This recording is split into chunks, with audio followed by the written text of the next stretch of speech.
right, welcome to the Rhymes with Green podcast. I've got a great guest today for this special third episode.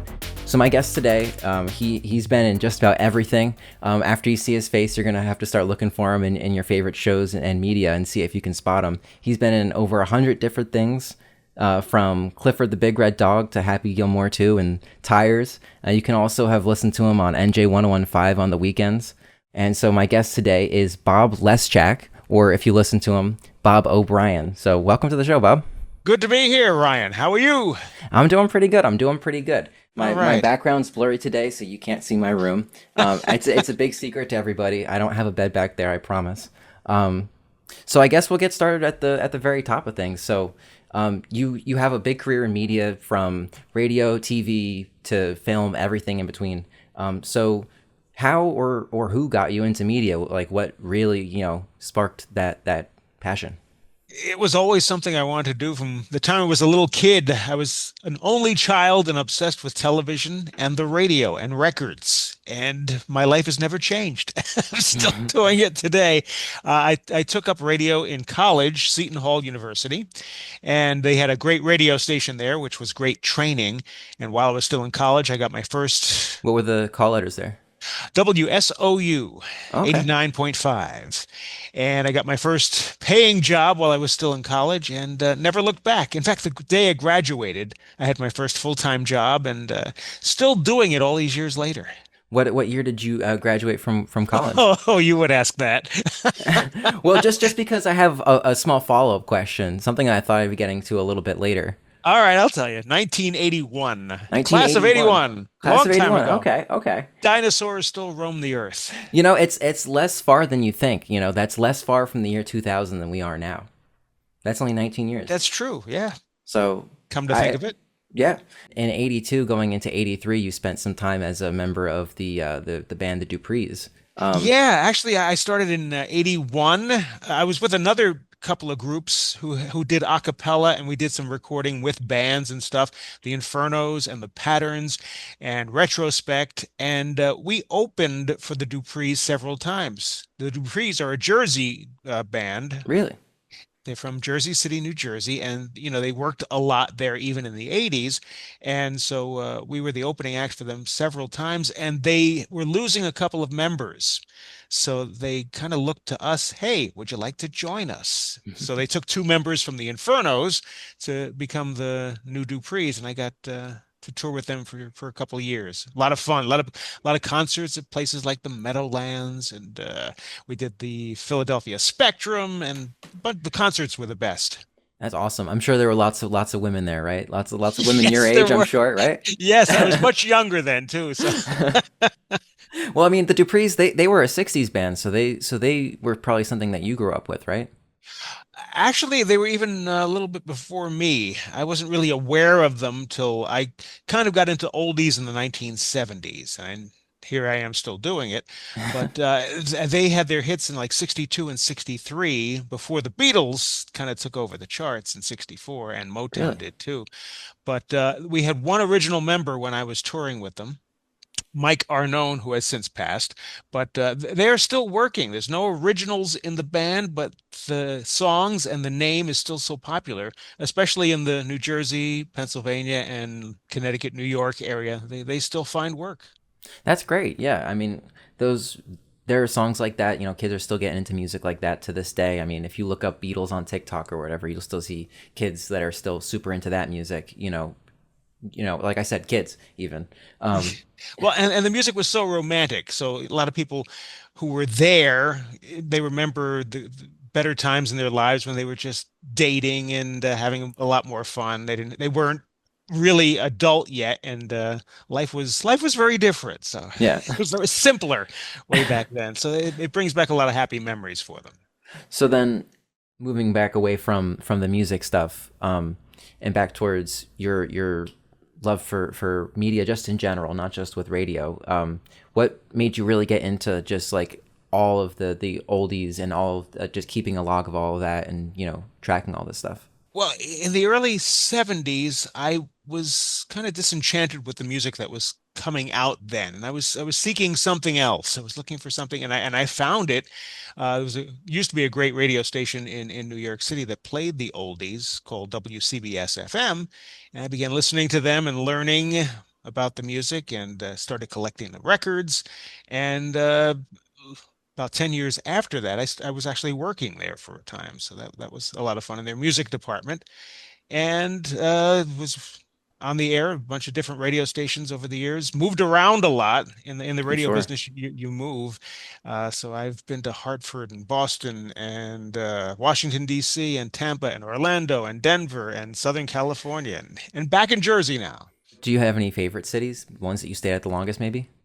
The warm climates, because I'm not a big fan of winter, and we have some Really? fierce winters here. Yeah, so I enjoyed Florida even with the humidity, and the best weather was Southern California because it's that dry heat that everybody talks about. So The Beach Boys were there's reasons they wrote songs about it. Um, yeah, Jersey, we have humid I heat and it never did sucks. become a surfer though. No? I never learned. I was too chicken. I feel that though. I feel that. Like I've tried to stand up on the surfboard and it feels different. Like boogie boarding, that's my jam. Send me out there any day. It's a little But safer too. Yeah. a little safer, yeah, because you're riding on your chest. But like having Right. to stand up, it's like I don't know, skateboarding but more slippery. Yeah, and I mean, a lot of people get hurt. Yeah, for sure, for sure. Did you have any favorite artists when you were growing up? Any favorite musical artists or things like that? Even as a little kid, I was always into R&B and soul, and I later really got into the doo-wop stuff. That's what I mostly collect. The old vocal groups, which were Yeah. really prominent in New York back in the 50s and 60s.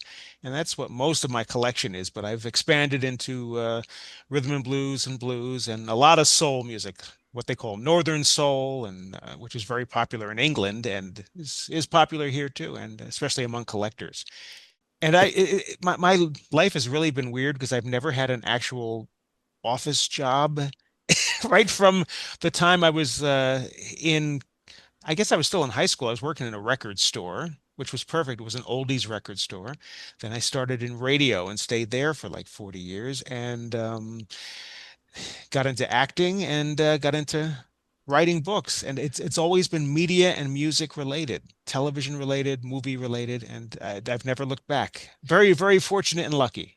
I was gonna say, like, some people wouldn't look at that as like a drawback at all. At first, when you were teeing it up, I thought you were like, being like a little bit like, oh, I've never held one of those before, but that's awesome. I mean, that's something that like a lot of people aspire to. I mean, some might say you've never worked a day in your life, because you've gotten to do what you love, not because you haven't worked. A lot of people really hate their jobs. They go to work every day. Oh, I got to do this again. I've never experienced that, so I consider myself. I pat myself on the back for being very lucky. Good job, you made a good life for Yeah. yourself. Which it's easier said, it's harder easier said than done sometimes to do those things. There's like a lot of building a career in media. People say it comes down to like time and place, which is true, but a lot of it also comes down to like being there and being available for that time and place. Like there's a lot of people that get into something just for money or just because they think it's cool, but it's more than just looking at it and thinking it's nice. It's being there and being a part of it and making connections. Yeah, timing is everything. You have to have, I guess, a certain amount of talent to get the job, and just always be ready. I mean, there's a lot of people, even in acting, who are just kind of they kind of sit back and they don't appreciate what it is. I'm always eager. I'm always the first in line. Yeah, I want to do this. And so I guess that has always helped. You mentioned acting there. Well, just and since we're on the topic of like motivation and things like that and persistence, do you have any good stories of times you've talked to celebrities, good wisdom that they've imparted to you along the way? It all depends on the show because they're kind of laser focused on their lines and their movements. So we really don't have a whole lot of time to talk to them unless there's a Hmm. lot of downtime. Hmm. But certain celebrities are more outgoing than others. Like Adam Sandler is one of the best. I mean, he's a lot of fun. And there's always a lot of downtime on his movies, like the Happy Gilmore 2. He was telling jokes and singing on the mic. We were all singing along with him. And we had like 1,100 actors in some of those scenes in Happy Happy 100. Gilmore on the golf courses, and that was a lot of days back to back to back. So, people were starting to get, a little tired, a little weary of the daily grind, which it can become. But he entertained us and kept us going and kept us all our spirits up. And he's just a pleasure to work with. And he loves working in New Jersey, which is great for me because I've now worked on three of his projects. The shows that call you back many times are fun too, like The Marvelous Mrs. Maisel. You've been in like 12 episodes of that, right? Yeah, they wanted to use the same people. If you've seen the show, they had a garment factory called Maisel and Roth, Hmm. and every time they wanted the same workers there, so they would always contact us when they had another one of those scenes coming up. So we it was pretty steady work there for quite a while, and the That's same awesome. with the show Gotham, if you ever saw that on the Fox network. Yeah, Um, you got 6 episodes of that one. The yeah, they in the last season they needed a bunch of people to play refugees. And they kept using the same people that get us all dirty. So we never had to shave or anything. So it was a yeah, really beat you easy up a little gig. bit in the back of Yeah, Gotham. exactly. Yeah. Yeah. So some dirt on our face and ratty clothing, and that was a lot of fun. We didn't have to dress up or anything. Have you had And they, any favorite roles besides like just in general?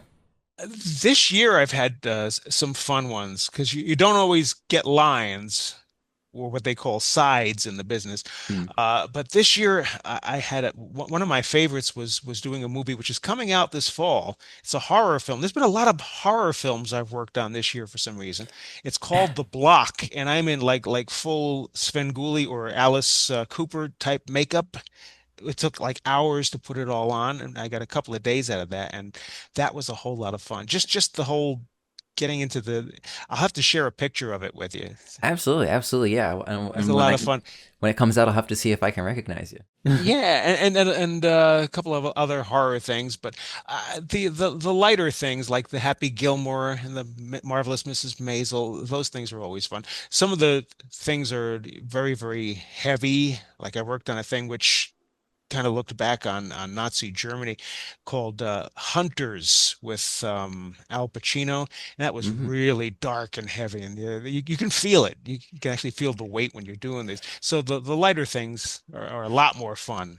I'm sure. And is it easy to like get into like the scene as it's going on? Like as you're watching like someone like Al Pacino deliver those lines, are you like locked in yourself, Oh like needing yeah. to like remember you're an actor?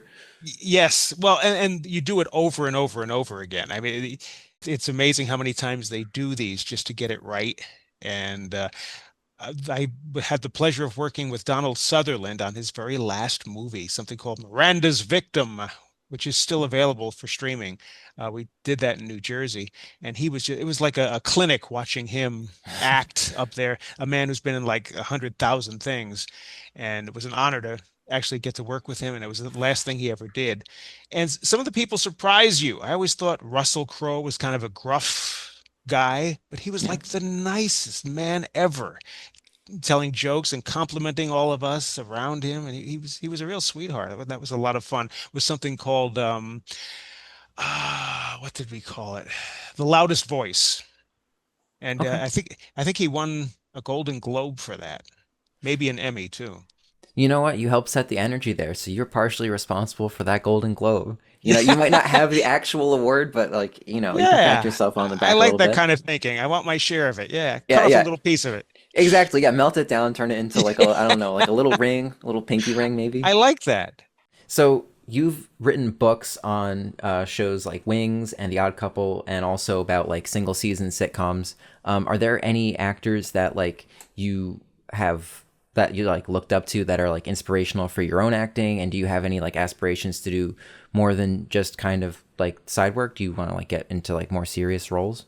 Oh, I would love to. It's just not easy, and Yeah.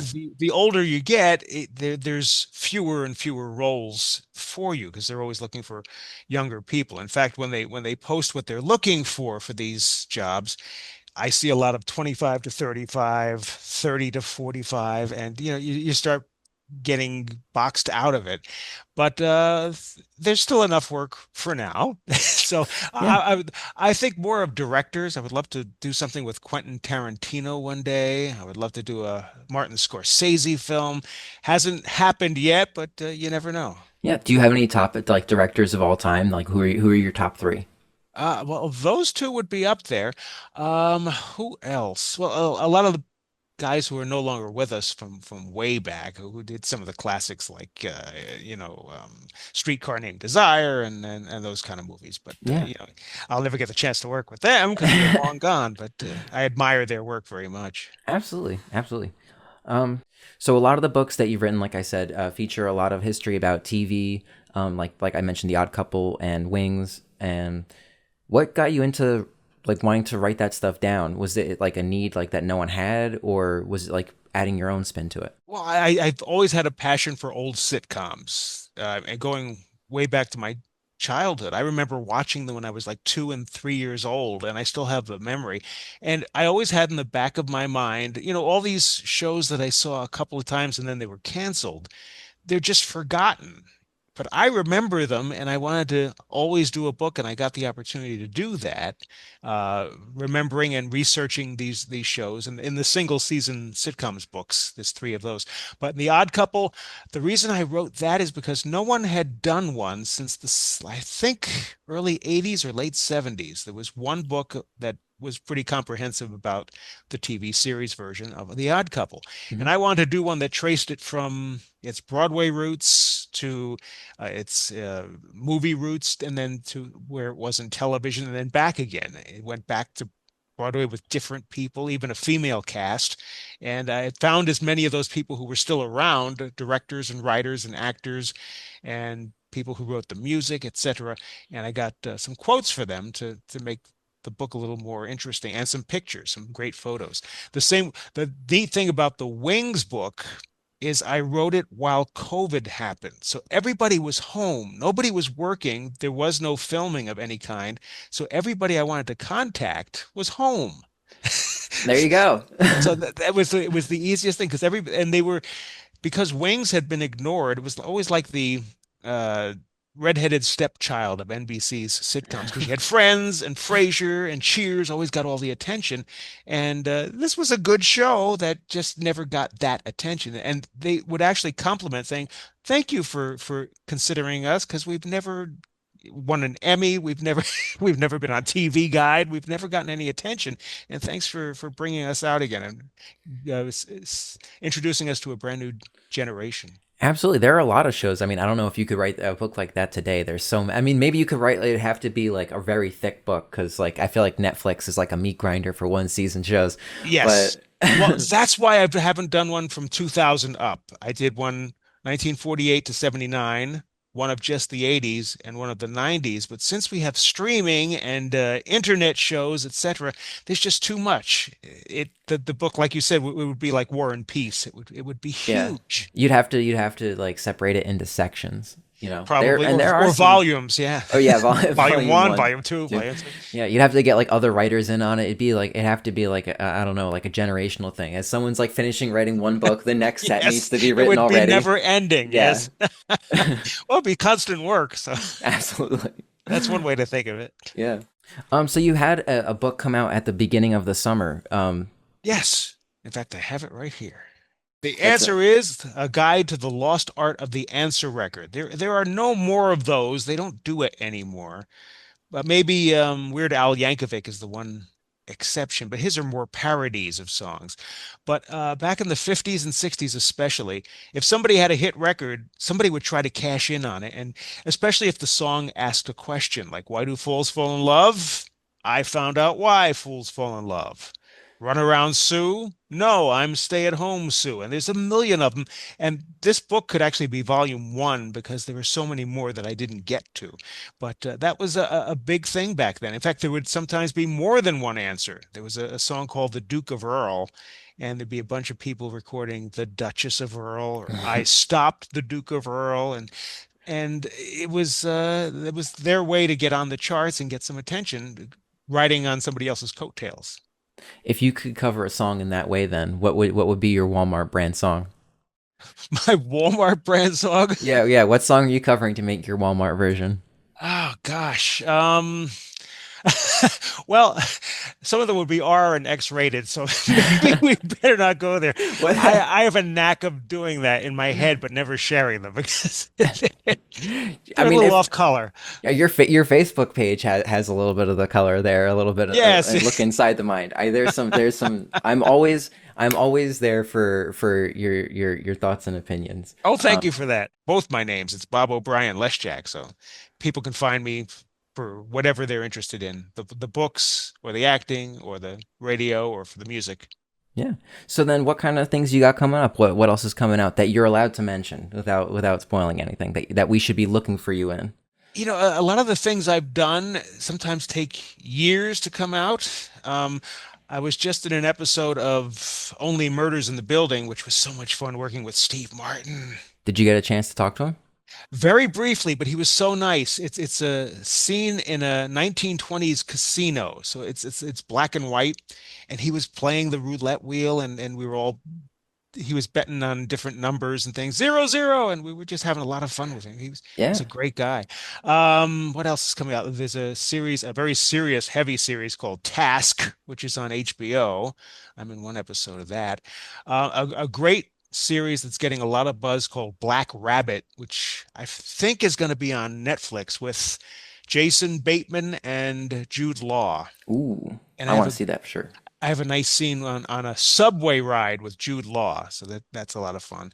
And a great one about a Neil Diamond and Patsy Cline impersonating couple that's going to come out on Christmas Day called Song Sung Blue with Hugh Jackman and what's Goldie Hawn's daughter's name?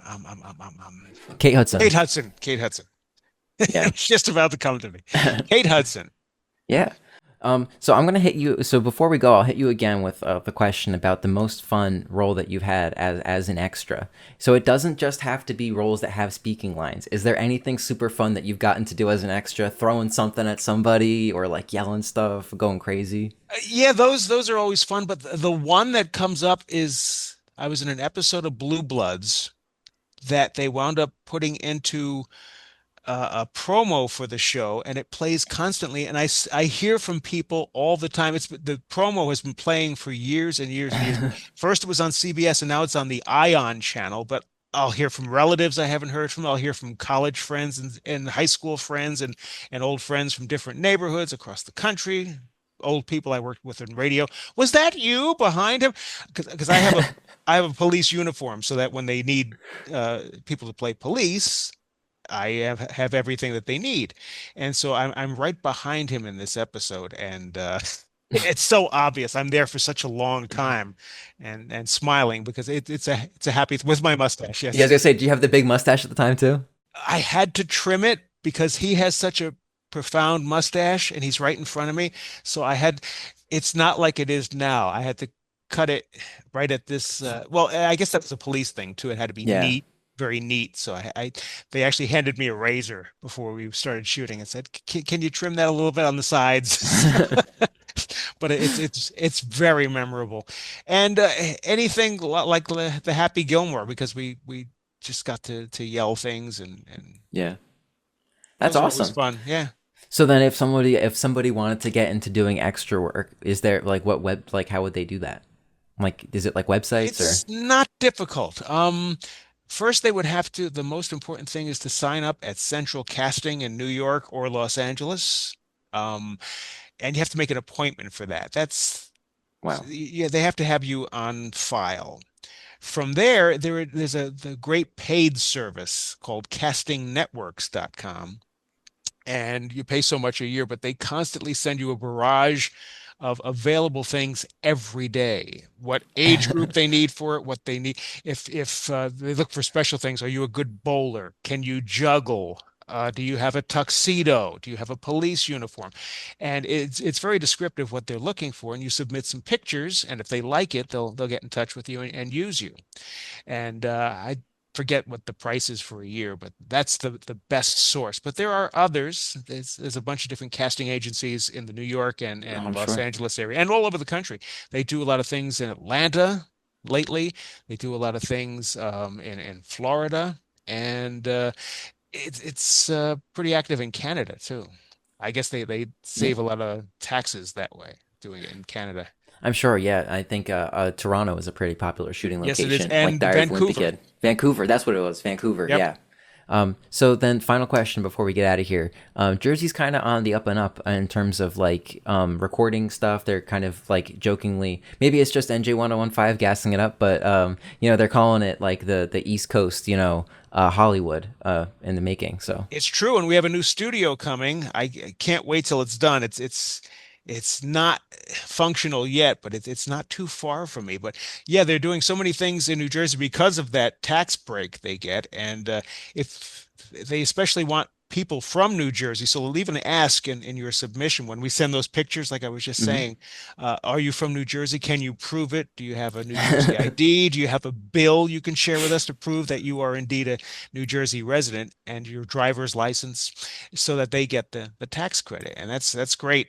Not having to drive to New York is a blessing because with the congestion pricing they have now and the bridge tolls and the gas prices, you wind up eating up a lot of your profits. So having it in Yeah, New Jersey is great.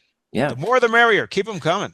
Yeah, and being from New Jersey is a verified medical condition anywhere else. So they want Yes. to keep us here, I'm a Jersey boy. I left it for 30 years, but I'm back. and we're glad to have you, Bob. Thank you so much for being on Thank the you, Rhymes with Ryan. Green podcast. A pleasure. It went so fast. It did go so fast. Yeah, if it I don't know. Conversations are my favorite kind of medium for entertainment, I guess. I struggled a lot to find like what my favorite art is, and I think the art of conversation is something that I'm really passionate about, and so I hear a lot of conversations, and so I'm excited to be having some of my own with people like you who have had so many of your own as well. Well, you do it very well and keep going. Thank you so much. All right. Thank you so much for watching this episode. If you want to give Bob a follow, you can do that at Bob Leszczak O'Brien. Leszczak is spelled Leszczak. Rewind that. Just keep rewinding it until you get it That's right. why I use O'Brien on the radio. It's just easier. Yeah. Bob Leszczak O'Brien. That's on Facebook and Instagram, right? That's correct. Yes, sir. Facebook and Instagram. So yeah, and if you want, and make sure you follow this this podcast down below. If you're watching on YouTube, hit the subscribe button, or on Spotify, the follow, whatever it is that you're watching this on or hearing it on. Hit that follow button so you don't miss a single episode. Thank you so much, and have a great week.